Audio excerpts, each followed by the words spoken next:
Hey everybody, it's Rob from foundingthefuture.us, and this is your 5 minutes of freedom. Today I want to talk about a very important issue, one that seems to keep popping up on social media pretty often. That's the politicization of all of these issues that we see happening around the world. Now when I say politicization, what does that mean exactly? That means when people take events that stand alone on their own, something happens, it's an event, most recently the shooting in Paris, and they use it, they twist it, for their own political means. Some of you may know that I'm the co-host of a weekly podcast. We were recording as the events in Paris were ongoing. Even then, as we were following along, you could see the different slants that the different news media outlets were taking about the issue in Paris. Conservative news media, like Fox News, was taking a slant that was seemingly hawkish. Immediately the calls for war and for attacks were going up. Liberal news media, like CNN, were taking the opposite tack. Calls for calm, calls to get the facts in. Now each of these positions served their own political agenda, and neither one of them was strictly reporting the news. Each one of them was politicizing the event. Where does this come from? The politicizing of national and international news events. Well, I think at its heart, it comes down to the polarization of America. Some of you may be old enough and may be politically inclined enough to remember elections that happened before the presidential election in 2000. If you do, you probably remember that colors assigned on a map before that point were seemingly arbitrary. Republicans were sometimes given red, sometimes blue, sometimes green, and any other color. Democrats the same. Sometimes they were given blue, but often they were given red or purple. But after the election in 2000, colors were assigned to each of the parties. Republicans were red, Democrats were blue. That started showing everywhere, not just on the maps of the election. Republicans wore red ties, Democrats wore blues. That is until the elections of 2002 and 2004 came around.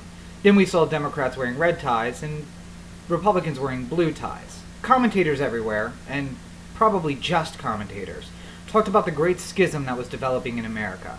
The division between the South and the Midwest and the coasts. The United States, it seemed, was divided in half. The election had been barely won by Bush, if it was won by Bush, and each of the candidates had garnered about 50% of the vote.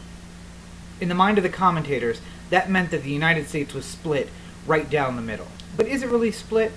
There's been much study done since the election of 2000, and the fact remains that the American public isn't as polarized as politicians and the news media would have you believe.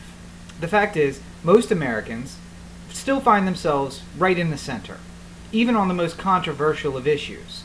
Let's take, for an example, abortion. A very small portion of American voters believe that all abortion should be outlawed. A very small portion believe that all abortion should be allowed. The vast majority in the middle believe that abortion should be allowed up to some point, but not after that point. The question is, where do you fall in the middle, not that you fall in the middle. Although the question was settled by the Supreme Court in 2015, the issue of homosexuality and equal marriage was also a big question. Still there we found that at the extreme of one end or the other, people believed that everyone should be able to get married with no questions asked, or no one should be able to get married with no questions asked. And the great majority of Americans fell in the middle.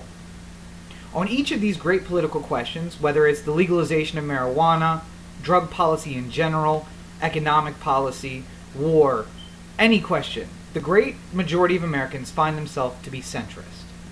So why does the country seem so polarized? There's a great book I'm going to recommend everybody reads. It's called The Culture War.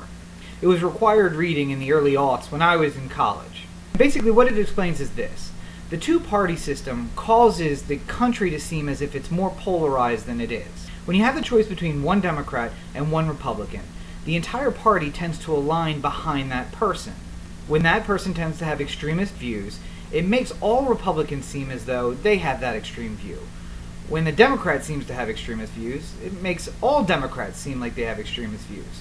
When the reality of the situation is that in the middle between the candidates lies the vast majority of all American voters.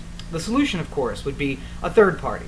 And what we found in the elections of 92 and 96, when there was a third party candidate who had viability, is that they found success not only in the center, but out on the edges. These voters who were disenfranchised by the two major parties found someone that they could vote for, and they did vote for that person.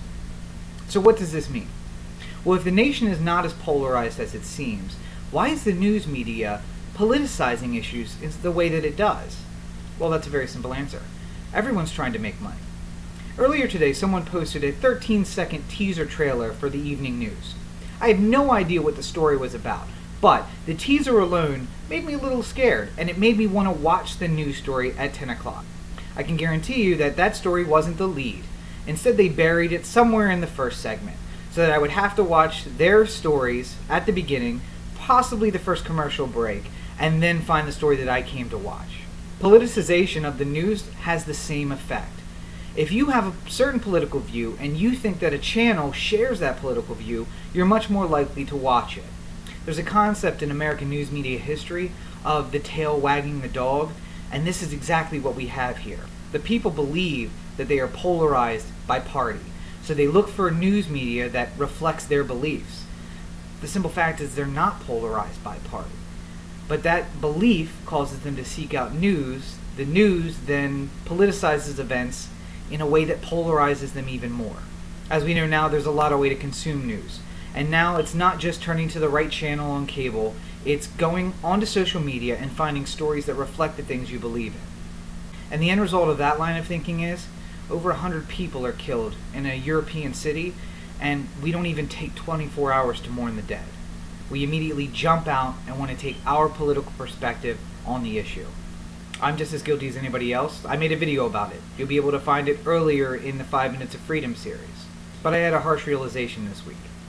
This is not something we need to do. This is not a goal that we need to set for ourselves. We need to make an effort to depoliticize these events, to see them for what they truly are.